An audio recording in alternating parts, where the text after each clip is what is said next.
ప్రేమ, పెళ్లి, మోసం లేదంటే గొడవలు, వివాహేతర సంబంధాలు, విడాకులు ఇవన్నీ మనుషుల్లోనే జరుగుతాయని అనుకుంటాం.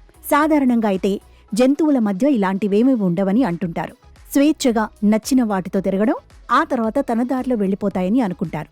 కానీ ప్రేమ, బ్రేకప్లు, బాధలు పెంగ్విన్లలోనూ ఉంటాయట.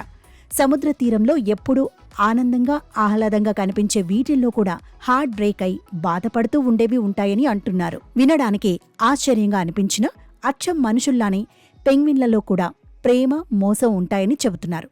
అయితే పెంగ్విన్లలో ప్రేమించడం, కొన్ని కారణాలతో విడిపోవడం, అలాగే కొన్ని పెంగ్విన్స్ ప్రేమించి మరోదాన్ని మోసం చేయడం వంటివి జరుగుతూనే ఉంటాయట. అచ్చం మనుషుల మధ్య జరిగే ప్రేమాయణాలే పెంగ్విన్లలోనూ జరుగుతాయట. ఓ అధ్యయనం ఈ మేరకు సంచలన నివేదికను వెల్లడించింది. ఫిలిప్ ద్వీపంలో 13 సంతానోత్పత్తి సీజన్లలో 10 ఏళ్ల పాటు ఈ అధ్యయనం జరిగింది. ఎకాలజీ అండ్ ఎవల్యూషన్ జర్నల్లో ఈ అధ్యయనం ప్రచురితమైంది.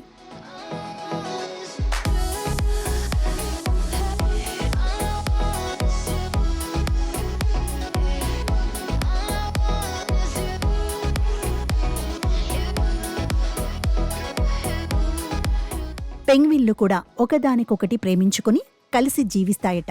అయితే ఒక మగ పెంగ్విన్ వేరే ఆడ పెంగ్విన్కో ఆకర్షితమైన విషయం తెలిస్తే దానితో అప్పటి వరకు కలిసి ఉన్న ఆడ పెంగ్విన్ వెళ్లిపోతుందట. సాధారణ సమయాల్లో పెంగ్విన్లో తమ భాగస్వాములతో కలిసి జీవిస్తాయట.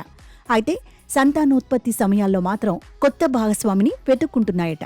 నిరుత్సాహపూరిత సంబంధాలు కూడా పెంగ్విన్స్ జంటలలో విడాకులకు ఒక కారణమని అధ్యయనాల్లో కనుగొన్నారు. 10 సంవత్సరాల పాటు అధ్యయనం చేసిన 1000 పెంగ్విన్ జంటలలో 250 జంటలు విడిపోయాయట. కొన్ని ఇతర పెంగ్విన్లో సింగిల్ గా ఉండిపోయాయట.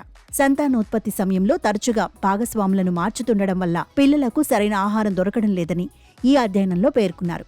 కొత్త సహచరుడి కోసం వెతుకుతూ సమయం వృధా చేయటం వల్ల పునరుత్పత్తి ప్రారంభం ఆలస్యమవుతోందని వెల్లడించారు. అలాగే కొత్త జంటలు గూళ్లు కట్టడం, గుడ్లు పొదిగించటం, పిల్లలను పెంచడంలో నైపుణ్యం సాధించలేకపోతున్నాయట. ఏది ఏమైనా పెంగ్విన్లలో ఈ తరహా ప్రేమ, బ్రేకప్లు కూడా ఉంటాయని తెలుసుకున్న నెటిజన్లో రకరకాలుగా కామెంట్స్ చేస్తున్నారు. ఇక్కడ కూడా ఎక్కువగా సింగిల్గా ఉంటూ బాధపడుతోంది మగ పెంగ్విన్లేనా అంటూ రాసుకొస్తున్నారు.